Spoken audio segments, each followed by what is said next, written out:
Hai, selamat datang kembali di channel Wahigo dan kali ini saya kembali kedatangan paket dari Plextone nih. Ini adalah headset gaming ketiga dari Plextone yang saya review di channel ini. Setelah sebelumnya saya juga pernah mereview Plextone G30 yang punya jack audio 3,5 mm. Terus saya juga pernah mereview Plextone G2 untuk versi wirelessnya. Dan untuk video kali ini adalah Plextone G800. Dan di sini saya akan sedikit menceritakan pengalaman saya selama menggunakan headset ini dan tentunya saya juga akan memberikan kesimpulan apakah headset ini layak untuk dibeli di range harga 200 ribuan dan tentunya setelah yang satu ini.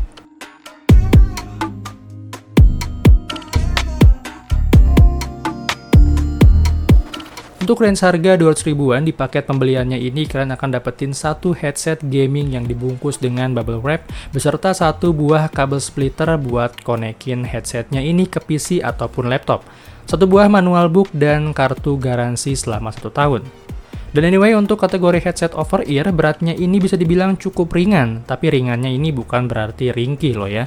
Karena build quality-nya ini bisa dibilang cukup rapi dengan material plastik yang cukup solid. Untuk segi kenyamanan, headset ini menyediakan satu buah bantalan empuk di bagian atas dan dua buah bantalan lagi di masing-masing ear cup-nya, atau biasa kita sebut sebagai earpads. Oh ya, untuk ukuran headband-nya ini juga bisa diatur sesuai dengan ukuran kepala kalian, dan sistemnya ini juga cukup pakem, jadi bisa ngunci gitulah. Dan khusus di bagian ini, dia menggunakan bahan metal. Sementara itu untuk ukuran ear cup-nya sendiri di kuping saya sih masih cukup nyaman ya. Ya nggak terlalu sempit dan nggak kegedean juga lah. Lagian nggak bagus juga kan kalau misalnya ear cup-nya ini kegedean atau malah condong ke atas. Emangnya situ piccolo. Headset ini juga punya mikrofon yang cukup fleksibel, jadi kita bisa atur posisi mic-nya ini mau sejauh apa sama mulut kita. Dan untuk kualitas suaranya seperti ini. Oke, jadi ini adalah hasil perekaman audio dari mikrofon Plextone G800. Gimana nih menurut kalian? Silahkan dinilai sendiri apakah suaranya cukup jelas. Anyway, untuk kualitas kabelnya sendiri, saya bisa bilang kalau kabelnya ini cukup kuat. Dan pas saya colokin di HP saya yang casingnya ini cukup tebal, jacknya ini malah nggak bisa nyolok sempurna. Jadi harus pakai tambahan kabel splitternya biar bisa masuk. Atau kalau nggak mau ribet, ya saya mesti copot dulu casingnya biar bisa masuk tanpa kabel splitter. Tapi ini kalau casing kalian tebel loh ya. Kalau kalian yang pakai casing standar dan nggak tebel-tebel amat sih, harusnya bisa dicolok tanpa ada masalah. Oh iya, anyway untuk volume kontrolnya sendiri ada di belakang ear cup sebelah kiri ya. Dan untuk urusan suara, headset ini bisa dibilang cukup ngebass dan cukup lumayan enak juga kalau buat diajak dengerin musik. Saya udah coba dengerin beberapa genre musik pakai headset ini dan ternyata hasilnya not bad lah. Dan untuk ukuran headset gaming, saya kira ini adalah headset gaming yang cukup enak kalau dipakai buat dengerin musik. Suara vokal yang dihasilkan terdengar cukup jelas dan bassnya juga cukup bulat nih. Jeda-jeduknya tuh berasa kayak di tengah-tengah kepala gitu. Untuk treble yang dihasilkan masih cukup aman dan nggak nusuk di kuping. Sementara itu untuk soundstage yang diberikan juga terasa cukup luas.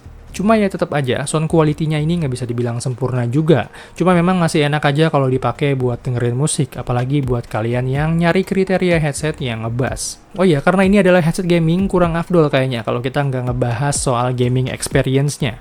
So, untuk pengalaman main game pakai headset ini tuh bisa dibilang cukup nyaman dan sound quality yang dihasilkan juga cukup berasa lebih realistis dibandingkan kalian menggunakan headset biasa. Detail-detail suaranya juga lebih jelas dan pastinya efek surround-nya ini juga lebih berasa. Mau dipakai berlama-lama pun kayaknya headset ini bakal masih terasa nyaman sih, mengingat bobotnya ini yang cukup ringan.